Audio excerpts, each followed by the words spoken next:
Hey, Leftenant. What are we doing today? Well, it's a very hot day today. Do you know what the citizens of Staunton did in the early 1900s to cool down? No. What did they do? Oh, they visited Staunton Caverns. Would you like to hear a story about Staunton Caverns? It's a ghost story. Ooh, all right.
Well, about a mile from the train station on Middlebrook Avenue is the Staunton Cavern. It's also known as Dogwood Cave. In 1907, it was opened as a cavern for tourists to Staunton as well as the locals to enjoy.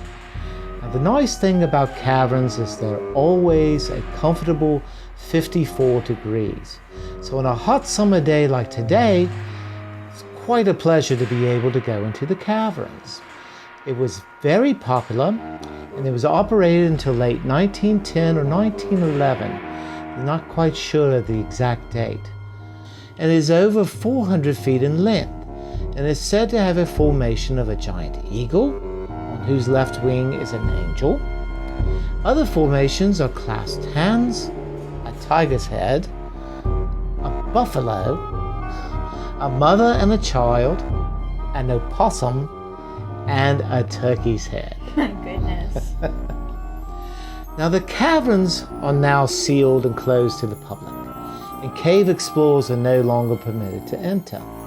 But not long before it was sealed, I was permitted to enter the cavern with the permission of the city.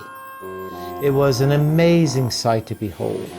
The stone curtains, the pillars, the stalactites and stalagmites. Now I did not see them myself, but I am told there are features called boxwork formations in Staunton Cavern. Now this is extremely rare in Virginia. In fact, I personally only know of 2 caverns in South Dakota, one in British Columbia, and one in Texas that have such formations. Now one of the more amazing things to me were the old pipes for the acetylene lamps, and several old ladders and stone stairways. Being in caves has ever been a humbling experience for me. The weight of the stones overhead are nothing in comparison to the heavy feeling of the history of these amazing places. The evidence of those who have visited or explored before, and the sheer ancientness of the caverns themselves. It takes millions of years for these underground features to form. One feels quite small and insignificant in the presence of these primeval structures. Now in my studies of the cavern, I came across some writings from several employees and visitors to the cavern as well. The common theme in their letters was the feeling of being watched. That there was something alive in the cave. Now while I was in the cavern, I did not notice anything unusual, not even bats. There was some evidence that rats had been in the cavern, mostly bits of bone and fur and an old nest. Even so, the letters continued with stories of unusual sounds, large footfalls, and there was even a mention of someone finding a 3-toed track in the mud. Of course, this latter notation swiftly grasped my interest. Now, of course, it is no mystery that dragons and caverns go hand in hand. Such places make excellent dens and hiding places for these creatures. And the lack of fauna in the cavern also suggested to me if there was a dragon living in Staunton Cavern, it would swiftly devour any animals venturing inside. In fact, come to think of it, the very absence of bats was another indication.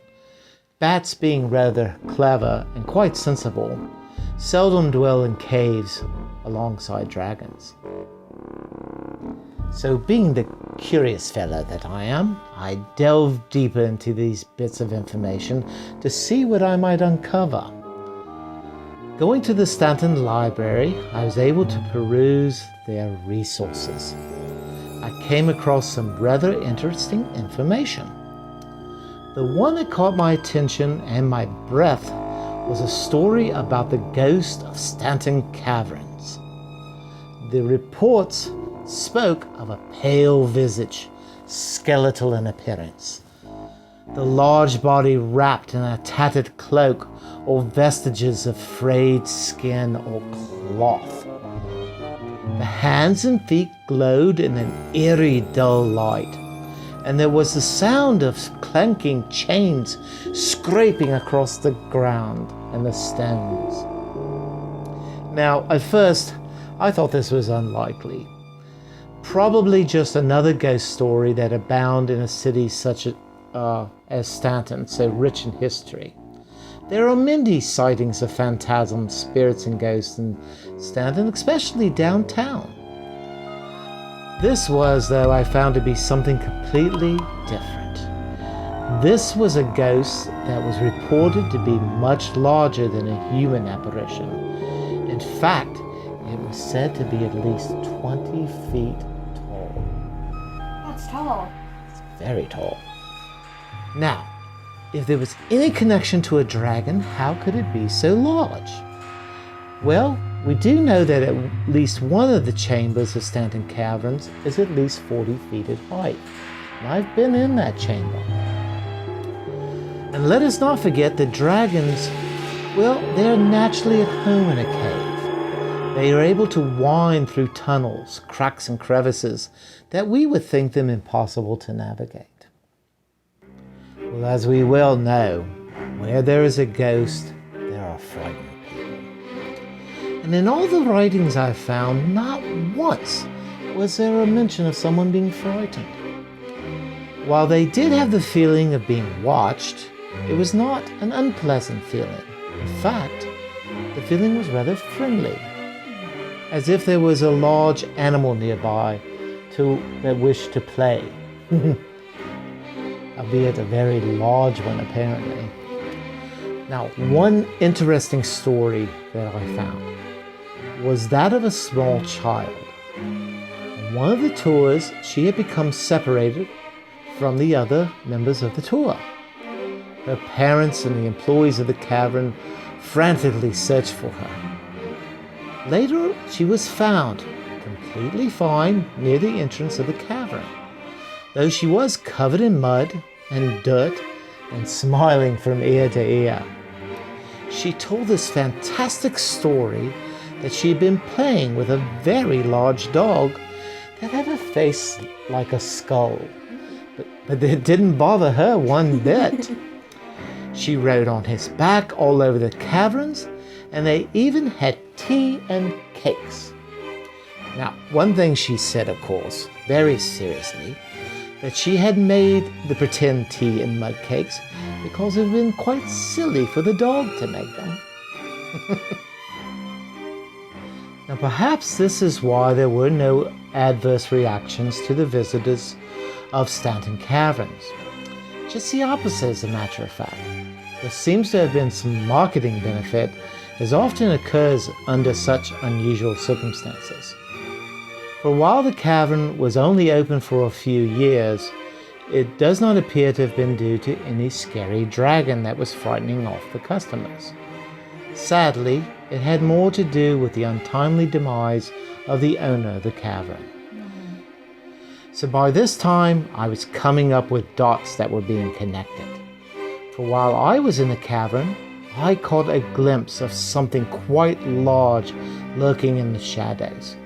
I could not be sure what it was until I found this. A photograph. There's a dragon in this picture. There is indeed. As soon as I saw it, I knew what it was. It was a ghost indeed. A ghost dragon. Well, speaking of ghost dragons, I have my own very model right here. Oh, there you are. Very good. Now, as you can see, right here in the photograph, you can see him smiling right there, just next to this person who is standing in the foreground of the photograph. Very photogenic. Indeed so. Well, ghost dragons, for all the frightening name, or anything but. They're neither a spirit nor aggressive. In fact, they're amazingly friendly. Their unfortunate appearance causes most people to run away in fright of the creature. A bitter thing, really. The dragon only wishes to make friends. It's one of the most friendly dragons in all of the species. This also explains why he was living in a tourist cavern. They love having guests in their homes. They do indeed. Of course, they dwell in caves as many dragons do and are extremely quiet, and are able to move about nearly unseen. Do you remember the tattered cloak? Do indeed. I bet those were the dragon's wings. They fold out and disappear into the darkness. The dimly glowing feet that you spoke of, I bet it's how they move around in the darkness.